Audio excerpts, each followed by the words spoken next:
ಅವ್ರ ಫಸ್ಟ್ ನಾಲಿಗೆ ಸರಿಯಾಗಿ ಇಟ್ಕೊಳಕ್ಕೆ ಹೇಳ್ರಿ, ನಮ್ಮ ನಾಲಿಗೆ ಇಲ್ಲ. ಹೆಂಗ್ರಿ ಸಂಬಳ ಕೊಡ್ತೀನಿ ಅಂದರು.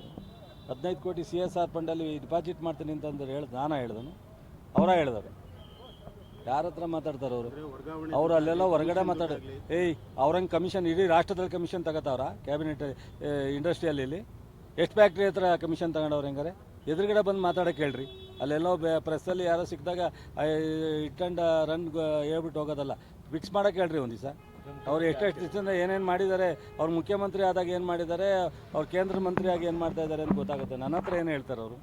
ಸೊ ಅವ್ರು ಹೆಂಗೆ ಹೇಳಿದ್ರು, ಅವರು 25 ಕೋಟಿ ಡಿಪಾಸಿಟ್ ಮಾಡ್ತೀನಿ ಅಂತ ಅವ್ರ ತಾನೇ ಪತ್ರಿಕೆಗೆ ಹೇಳಿದ್ದು. ಈಗ ಹೆಂಗಿಲ್ಲ ಅಂತ ಹೇಳ್ತಾರೆ ಅವರು. ಈಗ ಹೇಳ್ತಾರೆ ಅಂತ ನಾನು ಸಂಬಳದ ಪಾಪದ ದುಡ್ಡೆಲ್ಲ ಸಂಬಳದ ದುಡ್ಡಲ್ಲಿ ಕೊಡ್ತೀನಿ ಅಂತ. ಏನು ಇವರು ಒಬ್ಬರೇ ಸಂಬಳ ದುಡ್ಡಲ್ಲಿ ಕೊಡೋದು?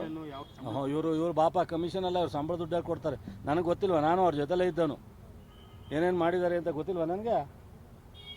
ನಾನು ಹೇಳಬಾರ್ದು ಅಂತ ಹೇಳಲ್ಲ. ಯಾಕೆ ರಾಜಕಾರಣದ್ದು ಎಲ್ಲರೂ ಗಾಜಿನ ಮನೇಲಿದ್ದೀವಿ, ಯಾರು ಕಲ್ಲು ಹೊಡೆದ್ರು ಇದಾಗುತ್ತೆ ಅಂತ. ಅವ್ರ ತಂದೆ ಹೇಳ್ತೀವಿ ನಮಗೆ. ದೇವೇಗೌಡರ ಹತ್ರ ನಾನು ಕಲ್ತಿದ್ದೀನಿ. ನಾನು ದೇವೇಗೌಡರು ಮಗ ಅನ್ನೋದಕ್ಕೆ ಅರ್ಧ ಸುಮ್ಮನಿರ್ತೀನಿ ನಾನು. ನನಗೆ ಹೇಳಬೇಕು ಅಂದರೆ 1000 ಇದೆ, ಅವ್ರು ಹೇಳೋದಕ್ಕೆ ಹೊತ್ತಿದ್ರೆ ನನ್ನ ಹತ್ರ 1000 ಇದೆ. ಮಾತಾಡಬಾರ್ದು, ಮಾತಾಡಲ್ಲ. ಕೆಲಸ ನೋಡೋಕೆ ಹೇಳ್ರಿ. ಬಾಯಿಗೆ ಬಂದಂಗೆ ಮಾತಾಡ್ಬಿಡೋದು, ನೆಕ್ಸ್ಟ್ ಡೇ ಬಂದ್ಬಿಟ್ಟು ಇನ್ನೊಂದು ಹೇಳೋದು, ನೆಕ್ಸ್ಟ್ ಡೇ ಇನ್ನೊಂದು ಹೇಳೋದು, ಅದನ್ನು ಬಿಟ್ಬಿಡಬೇಕು.